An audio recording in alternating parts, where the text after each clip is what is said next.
Hello everyone, and welcome back to our IELTS speaking series on Hara English channel. Today we're going to focus on one of the most challenging parts of the test, IELTS Speaking Part 3, also known as the follow-up discussion.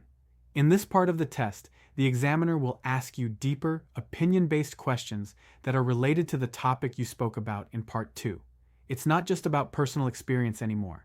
Now, you'll need to express ideas clearly, give reasons, compare opinions, and explain your thinking. So in this video, we're going to cover three important things. First, we'll look at the differences between speaking Part 1 and Part 3, so you understand what's expected. Second, I'll show you a model interview with sample answers to common Part 3 questions on the topic of travel and tourism. And finally, we'll break down each answer and learn how to build good answers in IELTS Speaking Part 3. Let's get started. Let's take a moment to clearly understand the difference between Part 1 and Part 3. First, let's talk about the type of questions. In Part 1, questions are simple and personal, like do you like music? But in Part 3, questions become more abstract. You'll be asked to give opinions or discuss general trends, such as how has weekend culture changed in modern society?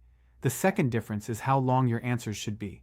In Part 1, short responses of 20 to 30 seconds are fine, usually just 2 or 3 sentences. But in Part 3, your answer needs to be longer, around 40 to 60 seconds. That means you need to explain your idea clearly, give a reason, and often include an example. Third, we have speaking style. Part 1 is informal and feels more like a friendly chat. You can use contractions like I'm or don't, and your tone is relaxed. In Part 3, the tone becomes more formal and academic. You're expected to speak with structure and clarity, just like in a university discussion. Next is topic focus. In Part 1, you talk about yourself, your habits, your daily routine, your preferences. In Part 3, you'll discuss broader topics about society, people's behavior, or cultural issues. You move from the personal to the public. Number 5 is language focus. In Part 1, you can rely on everyday vocabulary and basic grammar. But in Part 3, you should show more advanced language, like conditionals, comparisons, passive voice, and topic-specific vocabulary. This is where you can really impress the examiner with your range. And finally, we have idea development. Part 1 usually needs just one idea with a short explanation. In Part 3, your answer should follow a clear structure.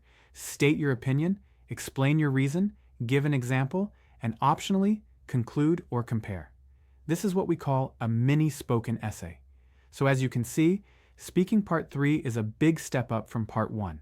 It requires deeper thinking, stronger language, and more organized answers. Let's move on with a modal interview, and the topic is travel and tourism. Now, I'd like to ask you some more questions about the topic of travel and tourism. Why do people like to travel to new places? Well, I think many people enjoy traveling to new places because it gives them a break from their everyday routine. It's also a great way to experience different cultures, try new foods, and see things they've never seen before. For example, when I visited Dalat for the first time, I was amazed by the peaceful pine forests and the cool weather, which was very different from my hot hometown. It gave me a fresh perspective and helped me relax. How has tourism changed in your country in recent years? Tourism in my country has changed a lot, especially with the influence of technology and social media. People can now find travel information easily online, and many use apps to book accommodations or find restaurants. Also, there's been a rise in ecotourism and community-based travel. For example, in the Mekong Delta, visitors can now stay in local homestays and join farming activities, which creates a more authentic and educational experience.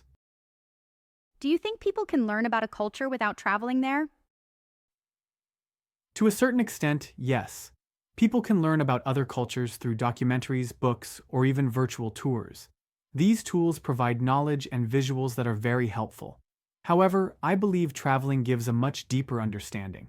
When you're actually there, talking to locals, eating traditional food, or observing real-life customs, you experience the culture emotionally, not just intellectually. That kind of connection is hard to achieve from a distance. Now let's evaluate this performance using the official IELTS speaking band descriptors, focusing on the 4 main criteria. 1.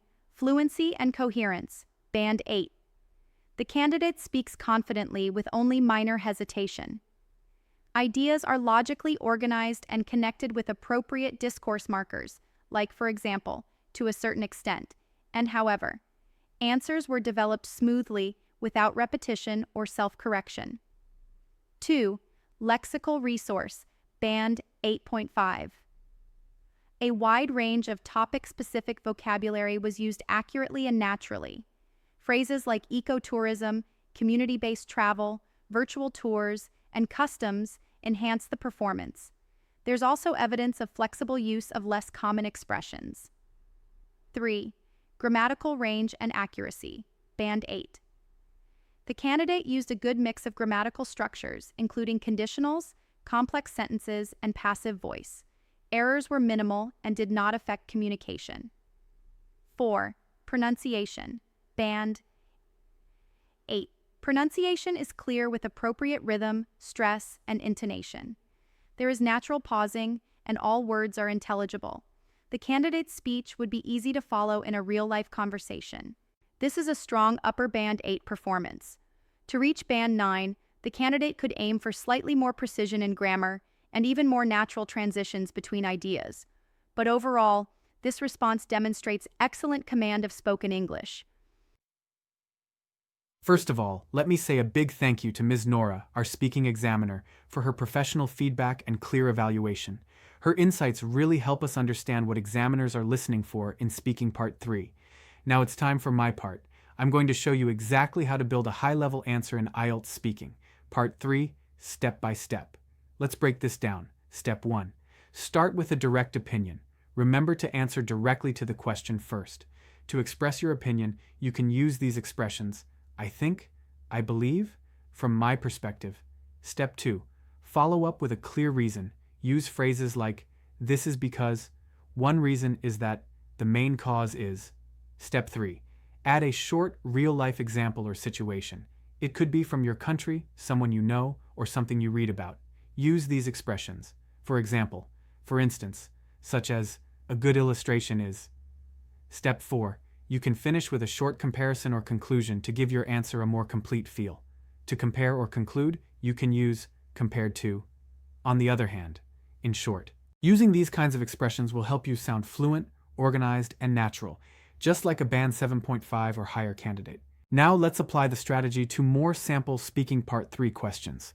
I'll read each question and model an ideal answer using the 4-step structure. Feel free to pause and repeat after me to practice. Question 1. What are the benefits of international travel for young people? I believe international travel helps young people grow in many ways. This is because it exposes them to different cultures, which can help them become more open-minded and adaptable. For instance, a student who studies abroad in another country often learns to solve problems independently, communicate across language barriers, and appreciate cultural differences. Compared to staying in their hometown, this kind of experience prepares them better for the globalized world. Question 2. Do you think tourism has more positive or negative effects on local communities? In my opinion, tourism has more positive effects, especially when it's managed well. It brings economic benefits by creating jobs and supporting local businesses. For example, in places like Hoi An, local people earn money by running homestays, restaurants, and selling handmade souvenirs. However, if it's not controlled, it can harm the environment or local culture. So overall, it's mostly positive, but needs balance. Question 3. How do you think travel habits will change in the future? I think people will travel more sustainably in the future. This is because climate change is becoming a bigger concern, and travelers are becoming more environmentally aware. For example, many young people today prefer to travel by train instead of flying, or they choose eco-friendly accommodations. In the long run, this trend could reduce tourism's negative impact and support local communities. As you can see, by following this simple structure, you can create well-organized, high-scoring answers. The key is to practice regularly, expand your vocabulary, and always remember opinion, reason, example, and a strong finish. Here are the final tips for success. 1.